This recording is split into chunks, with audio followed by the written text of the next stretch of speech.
robustas. Sin conectividad no hay competitividad, sin datos no hay información y sin infraestructuras realmente robustas y seguras no tendremos esa deseada autonomía tecnológica. Vamos a hablar de todo ello en una conversación moderada por Juan Carlos Lozano, redactor jefe de Activos, con Alfonso Álvarez, CEO de Cellnex Iberia. Adelante.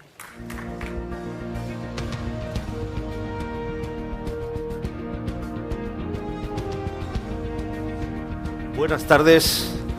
Seguimos con el foro, con esta conversación que se desarrolla bajo el título de Conectividad, Datos e Infraestructuras Digitales. Si alguien piensa que hablar de infraestructuras nos puede venir un poco grande, pues eso es porque no ha estado aquí hace una hora aproximadamente o hace 45 minutos, para que vea que no es el caso. Alfonso Álvarez, CEO, consejero delegado de Cellnex Iberia, muchas gracias por estar aquí. A vosotros. Alfonso, ¿hasta qué punto son críticas las infraestructuras de telecomunicaciones, en vuestro caso, y hasta qué punto son robustas o deben serlo? Bueno, con este tema podríamos hablar bastante más de 15 minutos, ¿no? Pero fíjate que lo que ha ocurrido aquí hace un ratito es de lo que más se ha hablado en el último año y pico desde el apagón de España y Portugal del 28 de abril del 2025, porque la gente cree que el problema de ese día, de esa jornada, es que no había energía. Pero mi opinión es que el problema es que no había telecomunicaciones. Ese era el problema. Y pongo un par de ejemplos. Ese día, un bar con una cocina a gas podía cocinar y servir comidas. Lo que no podía era cobrar. Un taxista que tuviese el coche con combustible o eléctrico cargado y no tuviera descargado, podía transportar clientes, pero no podía cobrarles, ni las apps con las que los clientes le buscaban podían concertar la carrera, ¿no? Son solo un par de ejemplos para hacer ver que las telecomunicaciones hoy en día son una infraestructura crítica para la economía de cualquier país, para la administración pública incluso. La mayoría de servicios públicos hoy en día, el canal de interacción con el ciudadano es digital. Por tanto, en nuestra opinión, están al mismo nivel que la energía, que hemos tenido hoy una clara prueba de lo que pasa cuando falla, ¿no? O del transporte. Son las infraestructuras lo que hará posible la IA. Lo que hemos hablado hace en la mesa anterior y la inmediatamente siguiente, hacia atrás, la IA lleva detrás una inversión ingente en infraestructura. Y para que la IA, que ahora empezamos a familiarizarnos con ella, empezamos a ver lo que hay o no en la agéntica, en la generalista, para el ciudadano, para las empresas, cuando el acceso sea masivo, y esto probablemente la adopción llevará unos 2-3 años, la infraestructura tendrá que estar lista. Si no, no habrá acceso a la IA masivo. Infraestructura significa red básica, red de telecomunicación y encima los servicios. Significa fibra óptica, significa data centers. Gran parte del acceso a la IA será de movilidad, redes móviles con una densidad altísima en entornos urbanos. Hay que invertir con muchísima antelación para que los usuarios de la IA la puedan... ¿Y estamos cumpliendo plazos? Y luego, otra pregunta. Cuando hablamos de inversiones, ¿de qué cantidades estamos hablando? Bueno, digamos que hay algunas cifras que dan estamentos fiables, ¿eh? Es decir, pensemos que las telecomunicaciones conlleva una serie de actores de la cadena de valor. Pero para simplificarlo, las telecomunicaciones llegan a los usuarios a través de sus operadores, ¿eh? Los usuarios contratamos con un operador de telecomunicaciones, tanto la red fija en casa como en la oficina, como la red móvil, un contrato, ¿no? Con un operador. Los operadores son los que tienen que hacer la inversión. Lamentablemente, los operadores de telecomunicación son los que menos se ven beneficiados en cuanto a ingresos por el tráfico, porque suelen ser otras compañías que son las que, Netflix, Amazon, Google, y en el caso de la IA veremos cuando la batalla entre los grandes gigantes se acabe definiendo y hay una cierta concentración de oferta, serán las que intenten cobrar por token, por acceso al dato en la IA, en la nube. Pero los operadores serán los que tengan que hacer la inversión para esas redes. Entonces, ¿llevamos un buen ritmo? Bueno, España es de los países que tiene una mayor calidad de redes, tanto fijas como móviles, en el entorno europeo. Pese a ello, hay cifras que hablan de que podría haber una inversión pendiente de acometer en Europa en los próximos 7 a 10 años de 420.000 millones de euros para hacer posible todo lo que necesitaremos en cuanto a velocidad de acceso, baja latencia, etcétera. Hablamos de una inversión ingente, pendiente.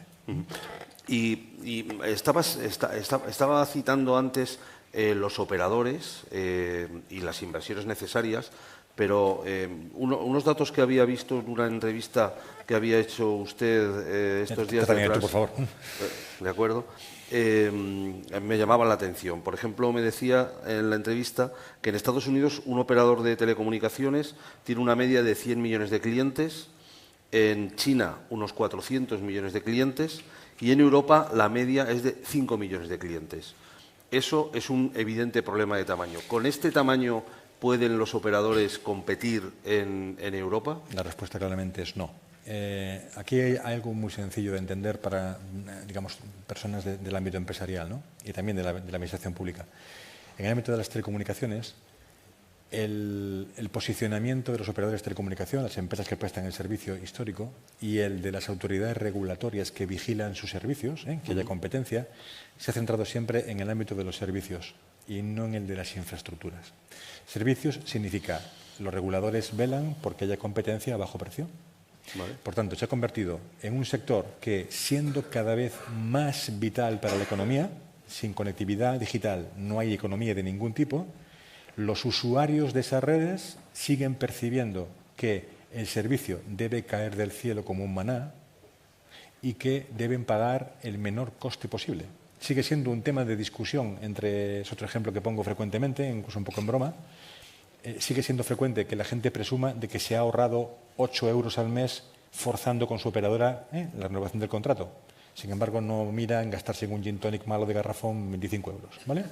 Entonces, esto es tremendamente esquizofrénico, porque cada vez hay mayor dependencia de los usuarios de la calidad de las redes para su día a día. Ya no hablo de ver una película, hablo de lo básico, trabajar desde casa, trabajar en movilidad, etcétera. Cómo esa persona que se mueve hoy en día en un entorno de trabajo híbrido, unos días en casa, unos días en la oficina, moviéndose a la mujer en transporte público, ¿cómo va a pedir esa persona que los operadores de telecomunicación inviertan para cubrir bien el AVE? Es imposible porque no hay retorno para las inversiones. Entonces, el marco regulatorio tiene que moverse cada vez más a que las telecomunicaciones sean, como decía antes, una infraestructura crítica y, por tanto, sean reguladas en base a la obligación de invertir en calidad y no tanto en bajo precio. Y el usuario debería cada vez más valorar que unas telecomunicaciones que le den lo que su contrato dice, 1 giga simétrico en casa o un paquete de 600 megabits por segundo, y sobre todo que la conectividad móvil sea suficientemente densa, no que haya señal, sino que haya capacidad de navegar a velocidad, de cara a lo que está pagando, le permita utilizar ese servicio que está pagando. Esto cada vez más está entrando en las mentes de los reguladores. ¿Por qué? Porque con todo lo que está ocurriendo en el mundo, se ve que en un escenario en el que se habla de soberanía europea, autodeterminación en el sector de las telecomunicaciones y de las redes, los operadores americanos, como tú me decías, tienen un tamaño mucho mayor, de escala continental, y no se pelean tanto en precio entre ellos. En toda la población norteamericana compiten 4 operadores móviles, ¿vale? Y en China ocurre lo mismo. En Europa tenemos una fragmentación tan grande de oferta de operadores y de regulación que, como no tomemos decisiones y se empiece a permitir que las compañías de telecomunicaciones europeas se vayan fusionando y haya menos oferta por mercado para que sean más fuertes, tengan más capacidad de invertir, la única cosa que no va a cambiar es que la calidad de las redes no aumentará. No hay retorno para la inversión. ¿Y es factible entonces pensar, como dices, que va a haber fusiones entonces en Europa? Yo creo que sí. Más allá de lo que tengan, de que el regulador lo facilite, digamos. A ver, lo creo bastante probable. De hecho, por ejemplo, en España hemos vivido ya una recientemente, que ha sido la fusión de MásMóvil y Orange, creando Más Orange. Ya Orange Grupo ha recuperado el control, se anunció la semana pasada. Bien, Digi se convirtió, ya era un operador virtual con presencia en el mercado español, ahora se ha convertido en un operador que tiene espectro, pero es un operador que ha aparecido como un paliativo de la fusión de MasOrange, pero, por ejemplo, no se le ha obligado a tener una cobertura a la par de los operadores originales en cuanto a porcentaje de población. Digamos que se ha permitido que se convierta en un cuarto operador paliativo de la fusión, pero con unas exigencias menores, ¿no? Digamos que se van dando pasos. Cuando se habla de estas gigantes europeas, en todos los sectores europeos, en energía, en telecomunicaciones, en infraestructura, se habla de la necesidad de crear gigantes europeos para que puedan competir con los chinos y con los americanos. Soy optimista. Creo que los reguladores a escala europea y a escala estatal, cada Estado, empiezan a ver la conveniencia de que si quieren que sus compañías de verdad aseguren la autonomía estratégica que tanto se cacarea, tanto se predica, necesitan ser financieramente viables. Irá ocurriendo. ¿En España estamos bien de cobertura? Sí, estamos bien.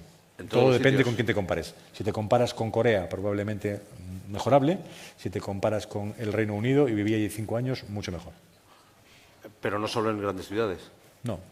Fíjate que recientemente, durante estos primeros meses del año, y se anunciará pronto por parte de los operadores móviles, nuestros clientes y el Ministerio, los fondos de resiliencia europea que España decidió, una parte de ellas, dedicarlos al proyecto 5G único rural, a la cobertura de 5G en poblaciones de 5.000 habitantes. Durante los primeros meses del año se ha completado esta cobertura, con lo cual hablamos de llevar la cobertura a poblaciones de 5.000 habitantes en 5G. Estamos en una situación mucho mejor que otros países, mucho mejor. En el sector también se habla de soberanía tecnológica, ¿no? Pero no sé, primero, no sé si es factible pensar en soberanía tecnológica, no sé si son términos contradictorios, ¿no? La tecnología por sí misma, no sé si puede aplicarse este concepto y luego no sé hacia dónde nos llevaría eso. A ver, digamos que no podemos tampoco engañarnos. Europa lleva unos años siendo una consumidora de tecnología más que una creadora, ¿no? Es decir, pongamos el caso de los chips, por ejemplo. Todos sabemos que hay una grandísima dependencia, incluso norteamericana en este caso, de los chips fabricados en Taiwán. Pero no solamente de chips va la cosa. En tecnología, por ejemplo, de redes móviles, por poner un caso. Sí. Europa tiene 2 grandes fabricantes, Nokia y Ericsson, de tamaño mundial. Es decir, tenemos tecnología. La tecnología no es un problema. Pero, ¿qué pasa? Que lo que llamamos soberanía, podemos llamarlo autonomía digital, por ponerle soberanía, últimamente suena bastante al tema de la guerra, al tema de la defensa, ¿no? Autonomía digital significa que Europa decida qué modelo quiere tener, porque cada vez más tenemos nuestros datos en la nube y con la IA cada vez va a ser mayor. Entonces, lo que Europa debe decidir es si sus data centers, sus servidores de la nube, todas las redes deben ser, digamos, equipados con tecnología de fabricación europea o no. Segundo, ¿dónde residirán esos datos? Si va a exigir que esos data centers estén físicamente en territorio europeo o no. Y qué grado de seguridad va a exigir los Estados de cara a asegurarse de que hay un escrutinio de que la seguridad de la información cargada sigue en Europa. Hoy en día, con los primeros LLMs, los grandes portales, llamémoslo así, de la IA, bueno, no hay una seguridad. De hecho, hay una clara confirmación de que muchos de ellos no te aseguran la privacidad de la información que tú puedas cargar. De hecho, eso hace que muchas compañías grandes, a la hora de utilizar la IA, estén diciendo a sus empleados que no carguen documentos confidenciales en los portales de IA, porque esa información nadie te asegura que no esté a disposición, por ejemplo, de la competencia, ¿vale? Entonces, esto es soberanía. Soberanía es poner las reglas de juego sobre cómo Europa quiere ver su futuro en los próximos 5 a 10 años. ¿Y es factible pensar que en un territorio así se pueden poner reglas de juego? Es factible, pero te lo digo con la primera pregunta. Lo primero es la inversión. Para poder hacer esto factible hay que invertir con varios años de antelación en data centers, en redes de fibra, en redes de móvil. Se puede hacer a escala solamente europea, con soberanía europea, pero tienen que aparecer la regulación que haga que el capital necesario, que evidentemente no podrá ser público, tendrá que ser privado, no habría capital público sostenible para la cifra que te decía antes, de 450.000 millones de euros. Millones, sí. El capital privado jugará si hay un retorno. Para que haya un retorno tiene que ganar dinero. Los clientes, en el caso de Cellnex, somos un gestor de infraestructura neutral. Nuestros clientes suelen ser los operadores de telecomunicación. Ellos tienen que invertir teniendo un buen retorno, por tanto tienen que competir en condiciones un poco más justas. Hay toda una cadena de decisiones que tiene que tomarse ya, porque si dentro de 3 años queremos que los ciudadanos europeos accedan masivamente a la IA con una IA soberana europea, no puedes empezar a invertir cuando la demanda haya nacido, sino antes, ¿no? Muy bien, Alfonso, pues no solo creo que ha sido una conversación interesantísima, sino que le hemos recuperado 20 segundos al foro. O sea, no podemos pedir nada más. Eficiencia Muchísimas máxima. gracias. A vosotros. Gracias. Gracias, Alfonso. Muchas gracias. Gracias.